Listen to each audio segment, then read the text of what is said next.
1062 σελίδα, είναι η προς Εβραίους επιστολή, κεφάλαιο, κεφάλαιο 5 και εδάφιο 7. Προς Εβραίους επιστολή 1062 σελίδα, κεφάλαιο 5, κεφάλαιο και εδάφιο 7, είναι συναντηστε τη στήλη κάτω.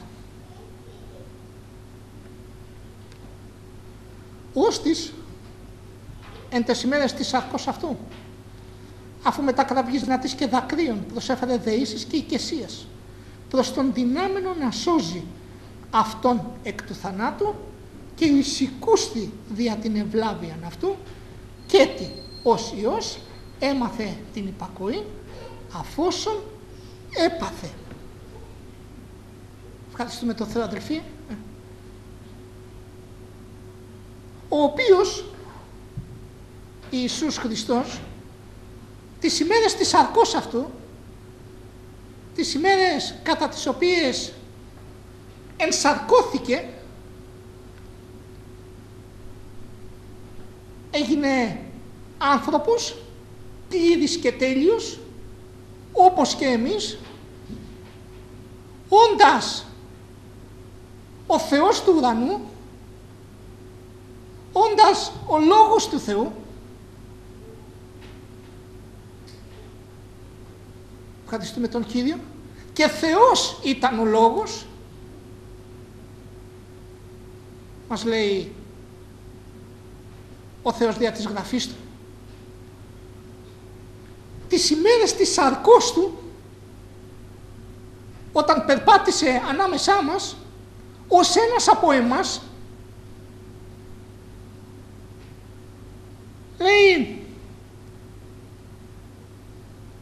προσέφερε δεήσεις και οικεσίες.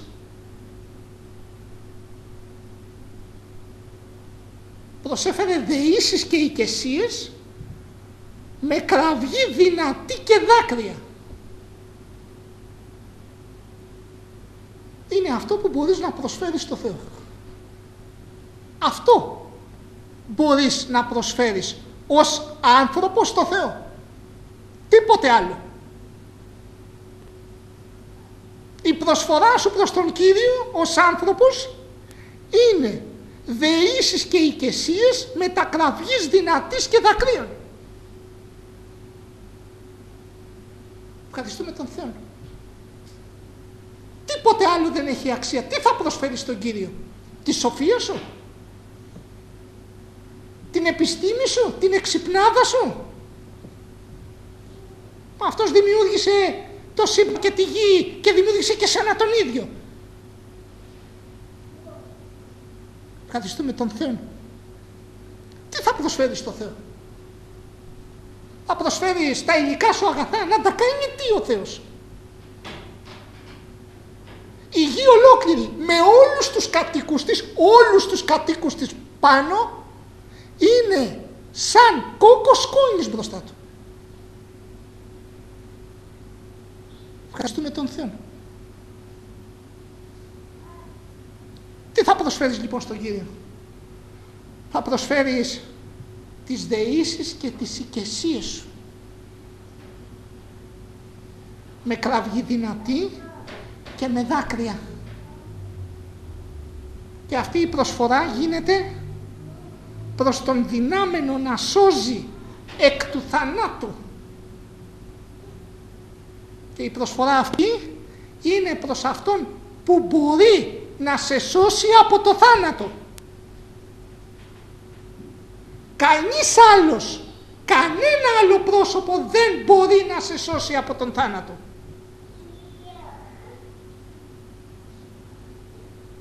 Και ο θάνατος είναι πρώτα και κύρια ο πνευματικός, γιατί κάθε ένας που είναι μακριά από τον Θεό είναι νεκρός για τον Θεό. Κάθε ένας που φεύγει, που απομακρύνεται από τον Θεό είναι νεκρός.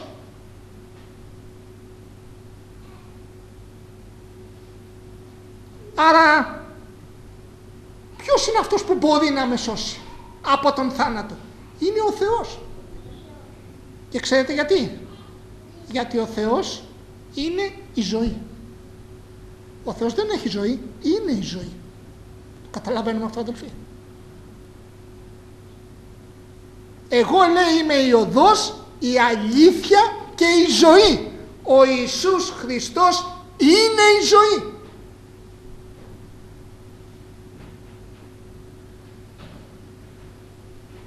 Γι' αυτό και ένα από τα ονόματα του Θεού στην Παλαιά Διαθήκη είναι το El Chai, ο Θεός ο ζωντανός.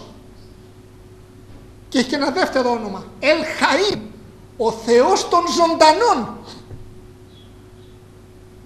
Γιατί σε παίρνει από τον θάνατο και σε καθιστά ζωντανό.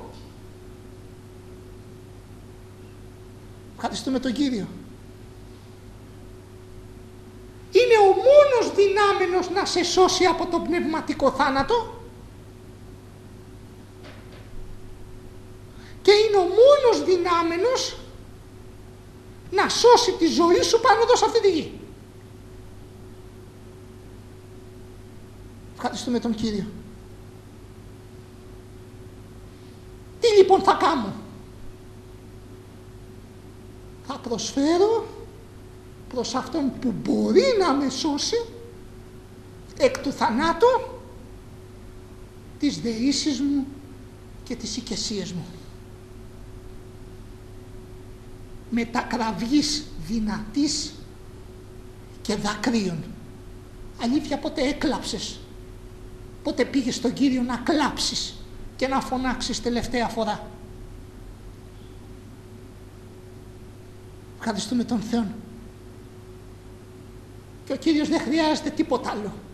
Δεν χρειάζεται ούτε τα λάδια σου, ούτε τις λαμπάδες σου, ούτε τα τάματά σου, ούτε τίποτα. Αυτά τα θέλουν οι άνθρωποι.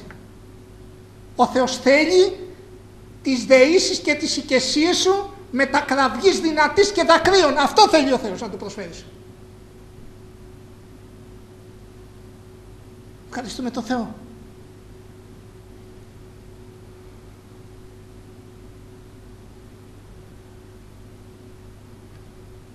Και εισηκούστη δια την ευλάβειαν αυτού. Και εισηκούστη ο Ιησούς Χριστός,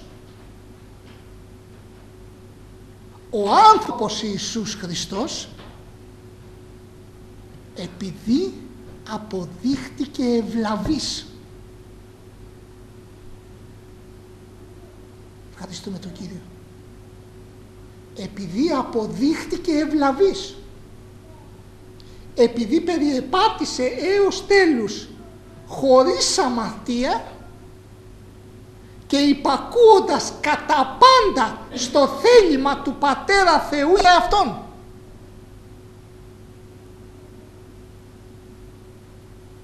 Τι σημαίνει ευλαβούμε? Λαμβάνω καλώς, ευλαμβάνω.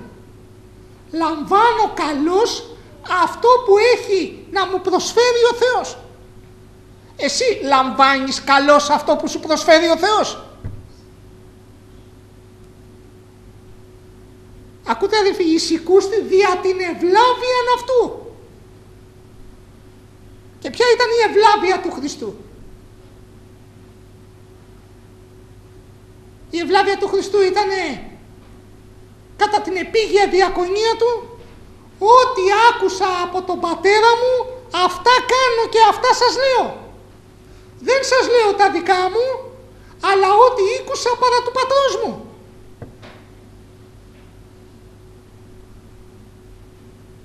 Ευχαριστούμε τον Κύριο. Εσύ ό,τι άκουσα από το Θεό, το κάνεις?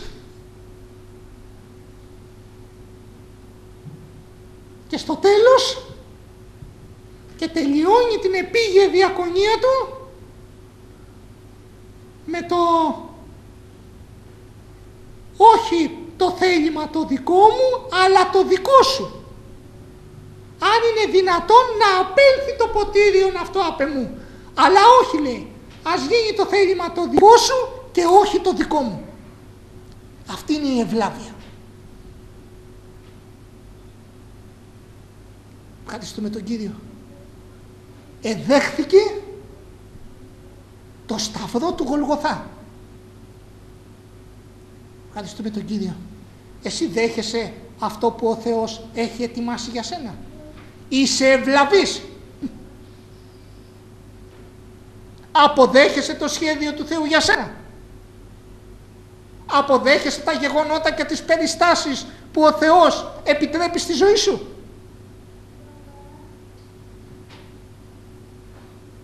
Ευχαριστούμε τον Κύριο.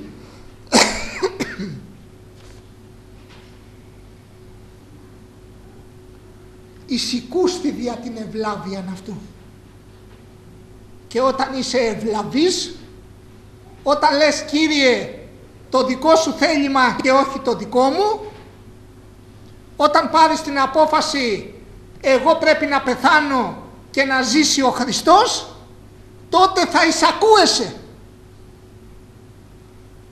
Τότε θα εισακούεσαι. Γι' αυτό πολλοί δεν εισακούονται.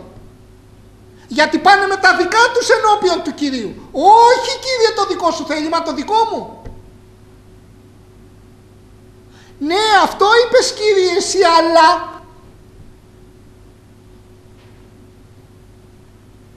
αλλά ευχαριστούμε τον Θεό. Και περιμένεις να εισακουστείς αφού δεν είσαι ευλαβής.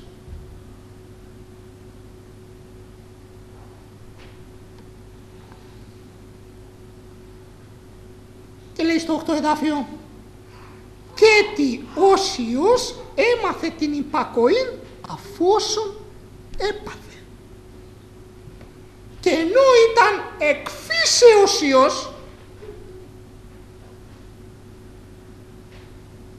εμείς είμαστε καταχάρινοι, και ενώ αυτός ήταν εκφύσεως Υιός, θα χρησιμοποιούσαμε έναν μοντέρνο όρο σημερινό ανθρώπινο, βιολογικό παιδί. Ενώ είναι εκφύσεως Υιός, έμαθε την υπακοή από αυτά που έπαθε. Και εδώ αναφέρεται, αδέλφια μου ευλογημένα, στον άνθρωπο Χριστό Ιησού, όχι στον Θεό Χριστό Ιησού. Και χρειάστηκε ο άνθρωπος Χριστός Ιησούς να υπακούσει. Διαβάζουμε στο Λόγο του Θεού ότι υποτασσόταν στους γονείς του. Για φανταστείτε, να υποτάσσεται στα δημιουργήματά του.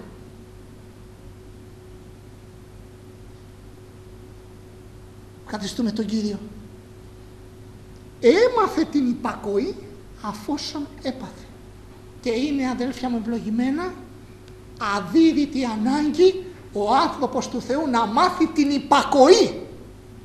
Να μάθει να υπακούει στο Λόγο του Θεού, να μάθει να υπακούει στο θέλημα του Θεού. Διαβάζουμε στην πρώτη επιστολή του Πέτρου, λέει Πέτρος Απόστολος Ιησού Χριστού προς τους παρεπιδήμους, τους διεσπαρμένους εις Πόντο, Γαλατία, Καπαδοκία, Ασία και Βυθινία, εκλεκτούς κατά πρόγνωση Θεού Πατρός, δια του αγιασμού του Πνεύματος, εις υπακοήν και ραντισμόν του αίματος του Ιησού Χριστού. Δηλαδή, ο Θεός σε τι σε καλεί? Ο Θεός σε καλεί να υπακούσεις σε Αυτόν. Σε καλεί σε υπακοή.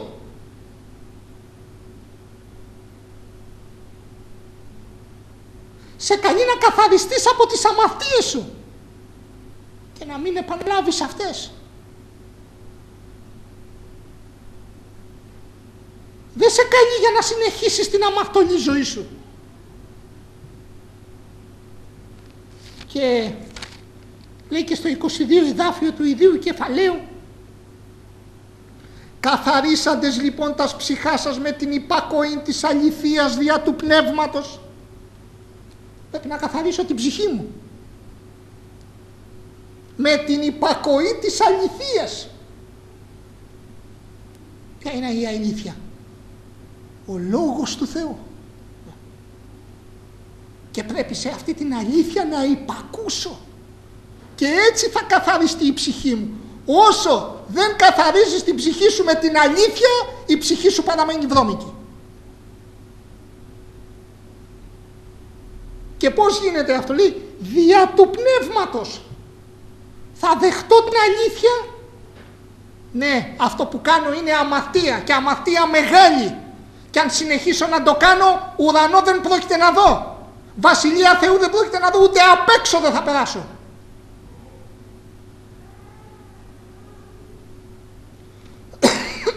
Και αφού το δέχομαι αυτό ως αλήθεια και θέλω να υπακούσω σε αυτό, έρχεται το Πνεύμα το Άγιο και καθαρίζει την ψυχή μου. Βλέπετε, αδελφοί? Έρχεται το Πνεύμα το Άγιο και καθαρίζει την ψυχή μου. Είναι ο αγιασμός του Πνεύματος αυτός. Αλλά για να γίνει ο αγιασμός του Πνεύματος και να πραγματοποιηθεί, πρέπει να υπακούσω στην αλήθεια. Όσο ήσεστα δεν πειράζει, και τι να κάνουμε και το ένα και το άλλο, παραμένεις βρώμικος ρυπαρός και εκτός Βασιλείας Θεού. Μα εμένα η Εκκλησία μου λέει, μη σε ενδιαφέρει τι λέει η Εκκλησία σου, να σε ενδιαφέρει ο Χριστός τι λέει. Πότε επιτέλους θα το καταλάβεις αυτό? Ότι δεν έχει καμία σημασία τι λέει η Εκκλησία σου και η εκάστοτε Εκκλησία σου, αλλά τι λέει ο Χριστός και τι λέει ο Θεός.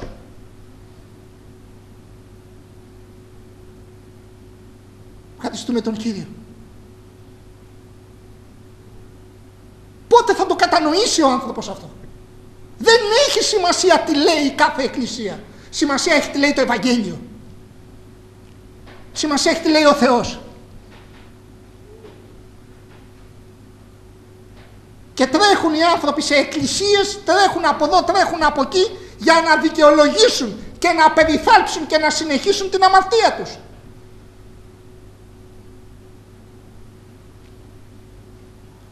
Και θα μείνεις ακάθαρτος μέχρι το τέλος.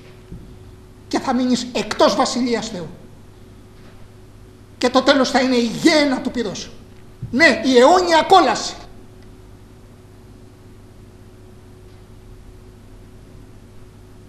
Γιατί το διαλέγεις αυτό? Γιατί για πρόσκαιρη απόλαυση αμαρτίας, για πρόσκαιρη απόλαυση αμαρτίας, πετάς την αιώνια ζωή?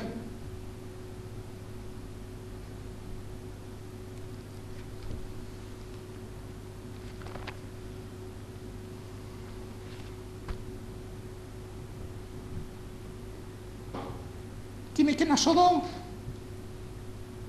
ένα σωρό, αγαπούλιδες. Ο Θεός είναι αγάπη, ο Θεός είναι αγάπη. Ελάτε έτσι όπως είστε, δεν πειράζει αυτά. Όλους τους αγαπάει ο Θεός, όλους τους σώζει ο Θεός. Η χάρη του Θεού. Τώρα έχουμε τη χάρη του Θεού.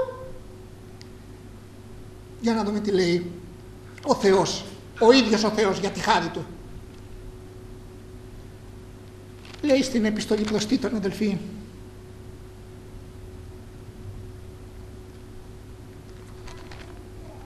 στο 2ο κεφάλαιο, διότι εφανερώθη η χάρη του Θεού εις σωτήριος σε όλους τους ανθρώπους. Μια χαρά. Έχει όμως και συνέχεια. Για διάβασε και το επόμενο εδάφιο. Μη μένεις πονηρά μόνο σε αυτό. Η οποία μας διδάσκει να αρνηθούμε την ασέβεια και τις κοσμικές επιθυμίες και να ζήσουμε σοφρόνους, δικαίως και ευσεβώς στον παρόντα αιώνα. Η χάρη του Θεού έρχεται σε σένα και σε σώζει με την προϋπόθεση ότι εσύ θα αρνηθείς την ασέβεια και τις κοσμικές επιθυμίες και θα ζήσεις σοφρόνος, δικαίως και ευσεβώς στον παρόντα αιώνα. Ευχαριστούμε τον Θεό. Αυτό κάνει η χάρη του Θεού, αδελφοί.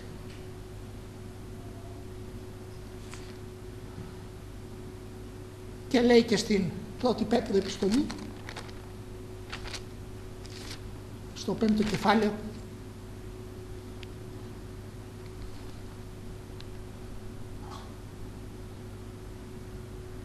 εγκρατεύθηκτε αγρυπνήσατε,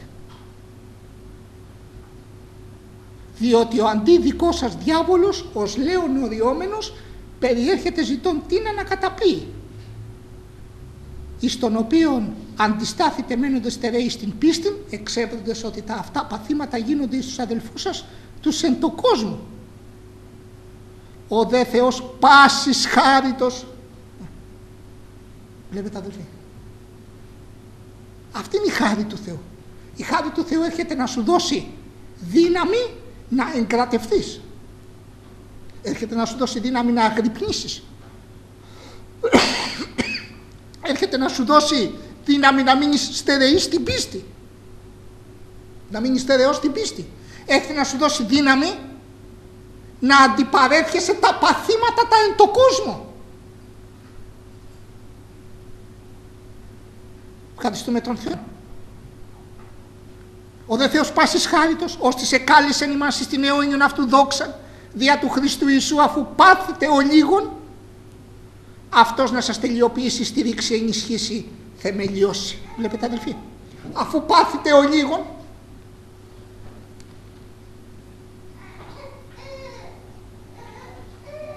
τότε θα έρθει η χάρη του Θεού και με τη χάρη του Θεού θα τελειοποιηθείς, θα στηριχθείς, θα ενισχυθείς, θα θεμελιωθείς. Ευχαριστούμε τον Κύριο. Να, γιατί πολλοί δεν είναι θεμελιωμένοι, δεν είναι στηριγμένοι, δεν είναι ενισχυμένοι. Και μια ζωή βολοδέρνουν. Γιατί? Γιατί δεν χρησιμοποιούν τη χάρη του Θεού έτσι ώστε να εγκρατευτούν και να αγρυπνήσουν.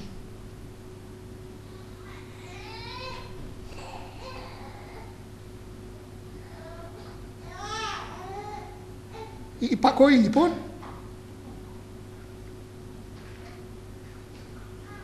και τι Όσιος έμαθε την υπακοή αφόσον έπαθε. Και εκεί μαθαίνεις την υπακοή. Την υπακοή τη μαθαίνεις στα παθήματα, στους πειρασμούς, στις δοκιμασίες. Και αν ο Χριστός ως άνθρωπος έμαθε την υπακοή αφόσον έπαθε, πόσο μάλλον εμείς αδελφοί. Ευχαριστούμε τον Κύριο.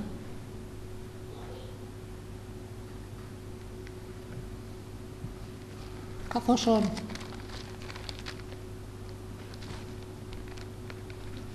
ας διαβάσουμε το 9 εδάφιο. Και γενόμενος τέλειος κατεστάθη αιτίος σωτηρίας αιωνίμης, πάντως τους υπακούντας σε αυτόν. Και γενόμενος τέλειος ο άνθρωπος Χριστός, αφού προσέφερε αυτό που μπορούσε να προσφέρει, δεήσεις και οικεσίες, πετακραυγής δυνατής και δάκρυων, εισηκούθη δια την ευλάβειαν αυτού, έμαθε την υπακοή αφόσον έπαθε και γενόμενος τέλειος. Βλέπετε αδελφοί, τι οδηγεί στην τελειοποίηση των άνθρωπων. Τι οδηγεί στην τελειοποίηση των άνθρωπων. Λέει στην επιστολή προς Ιακώβου, πάσαν χαρά νομίσατε αδελφοί μου όταν περιπέσετε διαφόρους πειρασμούς, γνωρίζοντας ότι η δοκιμασία της πίστεως σας εργάζεται υπομονή. Η δε υπομονή ας έχει έργον τέλειον, για να είστε τέλειοι και ολόκληροι, μειώντας εις μηδέν ελλειπείς. Βλέπετε πως γίνεται ο άνθρωπος τέλειος στους πειρασμούς και στις δοκιμασίες. Η δοκιμασία της πίστεώς σας δοκιμάζεται η πίστη σου. Δοκιμάζεται η πίστη σου,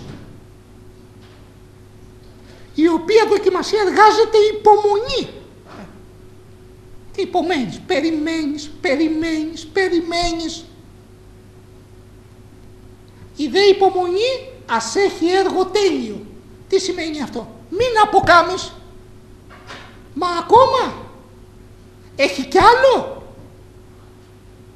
Αυτή η κοιλάδα της σκιάς του θανάτου τι θα γίνει με αυτήν? Έχει κι άλλο. Και μπορεί να έχει κι άλλα χιλιόμετρα. Και μπορεί να έχει κι άλλο σκοτάδι. Η Η δε υπομονιάς έχει έργον τέλειον, για να είστε τέλειοι και ολόκληροι.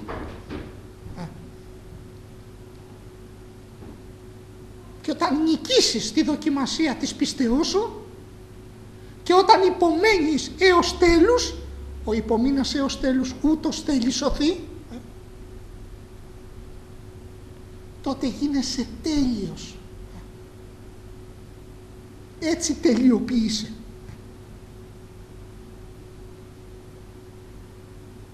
Ευχαριστούμε τον Κύριο.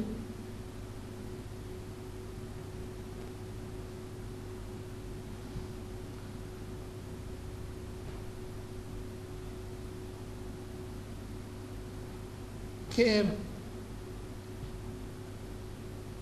δεν μπορούμε να μην αναφέρουμε τις δοκιμασίες του Κυρίου. Αν δούμε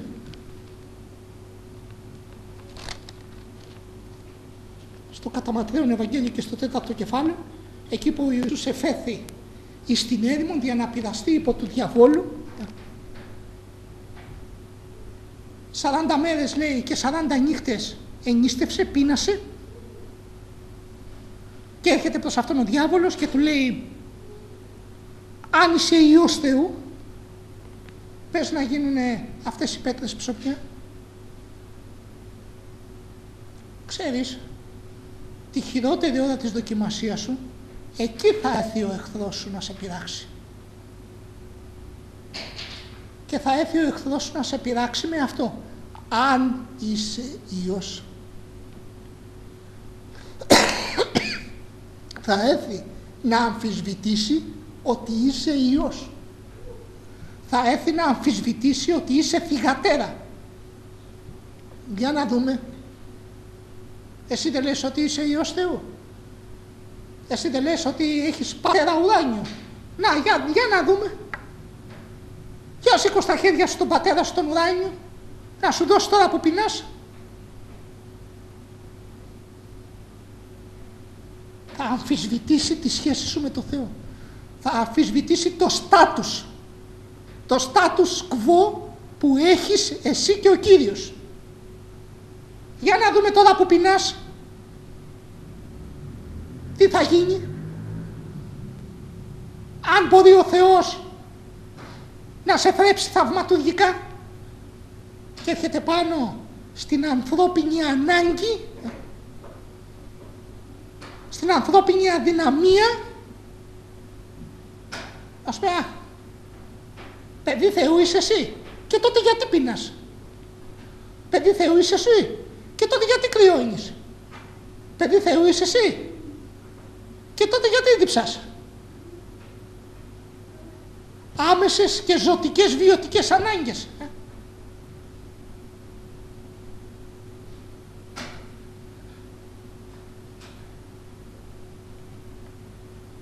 Η δεύτερη δοκιμασία ήταν που πάει και τον στείνει πάνω στο πτερίγιο του ιερού, ψηλά, στο ναό, και του λέει, αν είσαι Υιός του, πάλι το ίδιο, πέσε κάτω. Δεν θα πάθεις τίποτα, είναι γεγραμμένο. Και έρχεται και σε φέρνει σε καταστάσεις όπου λες τώρα πώς θα γίνει, τώρα πώς θα κατέβω από εδώ, τώρα πώς θα το ξεπεράσω αυτό. Μπροστά μου είναι το χάσμα, μπροστά μου είναι ο γκρεμός. Και έχεις εσύ λες ότι έχεις πατέρα ουράνιο. Εσύ δεν λες ότι ο Θεός σου υποσχέθηκε πράγματα θαυμαστά. Ο Θεός δεν μας λες ότι σου υποσχέθηκε ότι θα είναι Θεός θαυμαστός στη ζωή σου και εσύ θα ξεπεράσετε. Να, ορίστε.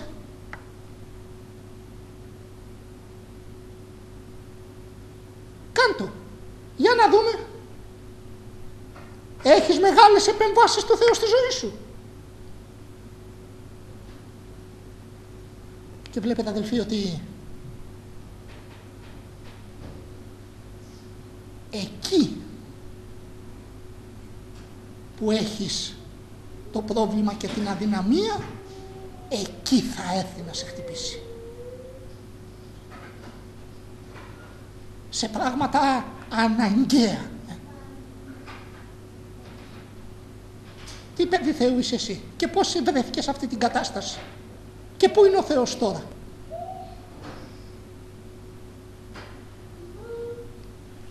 Και αυτό που κάνει ο Κύριος, αδελφοί, είναι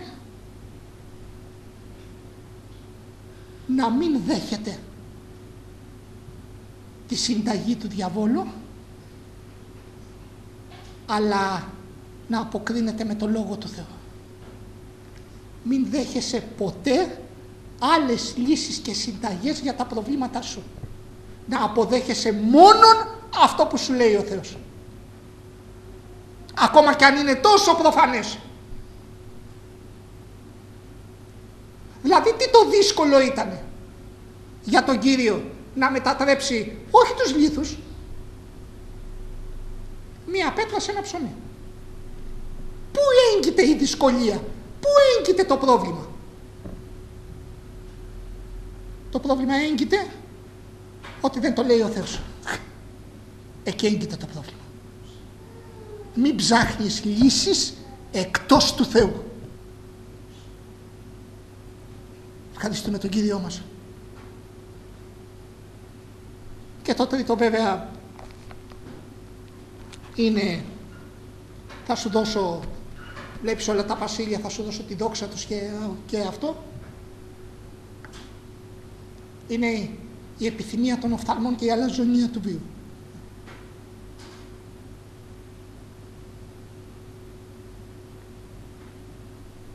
Και γενόμενος τέλειος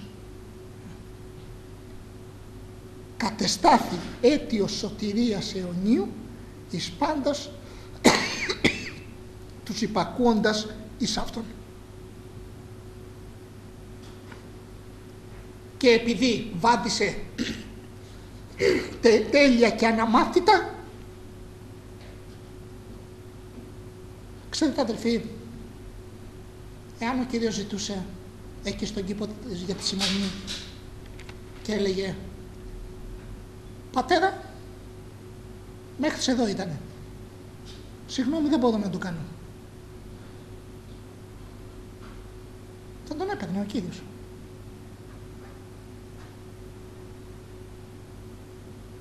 Άλλωστε ήταν ένα αγαπημένο θέμα των ψεύτικων Ευαγγελίων, τα οποία βγήκανε από διάφορους στη συνέχεια και τα οποία έλεγαν ακριβώς αυτό, ότι τελικά ο Χριστός δεν σταυρώθηκε. Αποκλείεται να τον άφηνε ο πατέρας Θεός να σταυρωθεί. Αποκλείεται. Τόσο πολύ τον άφηνε. Είναι δυνατόν τον Υιόν του να τον αφήσει. Αγαπημένο θέμα των ψεύτικων Ευαγγελίων. Και όμως ο Κύριος, γενόμενος τέλειος, υπακούοντας και σε αυτό, κατεστάθη αίτιος σωτηρίας αιωνίου. Έτσι τώρα έχουμε σωτηρία και σωτηρία αιώνια, δηλαδή σωτηρία που δεν αλλάζει. Η σωτηρία που δίνει ο Χριστός δεν εξαρτάται από κάποιες άλλες συνθήκες, δεν εξαρτάται από κάποια άλλα πρόσωπα.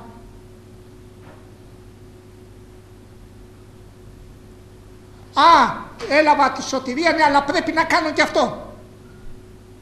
Πρέπει να κάνω και την περιτομή, πρέπει να κάνω και το άλλο, πρέπει να υποστώ και το παραδίνα, πρέπει να κάνω και την άλλη τελετή.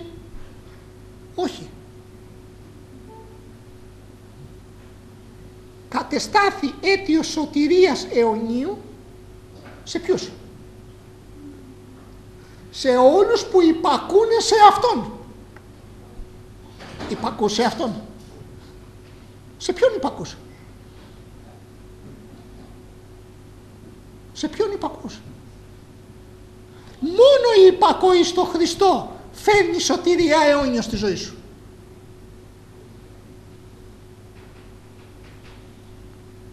Και 10ο εδάφιο. Ονομαστής υπό του Θεού αρχιερεύς κατά την τάξην Μελχισεδέκ. Και επειδή ο άνθρωπος Χριστός Ιησούς έγινε τέλειος με όλα αυτά κατεστάθη αίτιο σωτηρίας αιωνίου σε αυτούς που τον υπακούνε και έτσι ονομάστηκε από το Θεό αρχιερέας κατά την τάξη Μελχισεδέκ. Αδέλφια μου ευλογημένα, δύο είδη αρχιερατείας υπάρχουν στη Γραφή. Δύο είδη. Η μία είναι η αρχιερατεία κατά την τάξη Ααρών. Είναι αυτή που θέσπισε ο Θεός δια του Μωυσέως, τάξη η οποία έπαυσε να ισχύει από τη σταυρώσεως και της Αναστάσεως του Κυρίου μας. Δια τούτο και τη στιγμή του θανάτου του Κυρίου εσχίστη το παραπέτασμα του ναού από πάνω μέχρι κάτω, ανοίγοντας το δρόμο για τα Άγια των Αγίων. Αυτή είναι η μία τάξη, η κατά Ααρών, η οποία έχει φύγει μαζί με το Μοσαϊκό νόμο, το ναό και όλα τα παρελκόμενα τούτο. Και η τάξη Μελχισεδέκ, κατά την τάξη Μελχισεδέκ, είναι η αρχιερατεία της Καινής Διαθήκης. Είναι αυτή που ισχύει στην Καινή Διαθήκη, όπου ο αρχιερέας πια δεν είναι άνθρωπος και δεν αλλάζει.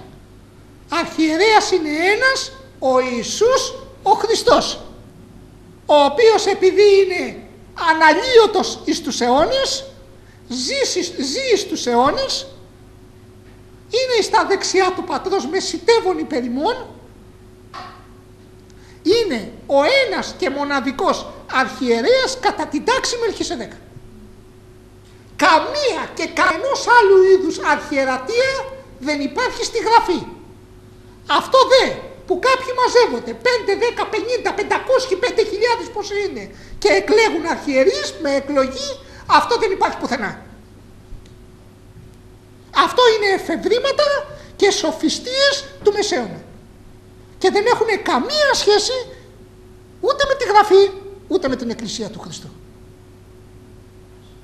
και παράγουν τα αποτελέσματα που ζούμε καθημερινά. Παράγουν τα αποτελέσματα που ζούμε καθημερινά.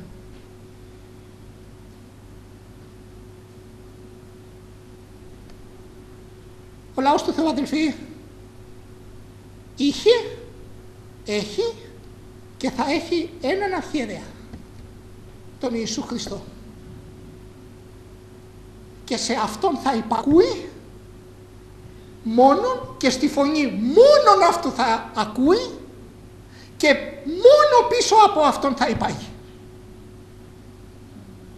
Ή ευλογημένο το όνομα Κυρίου του Θεού στους αιώνες. Αμήν.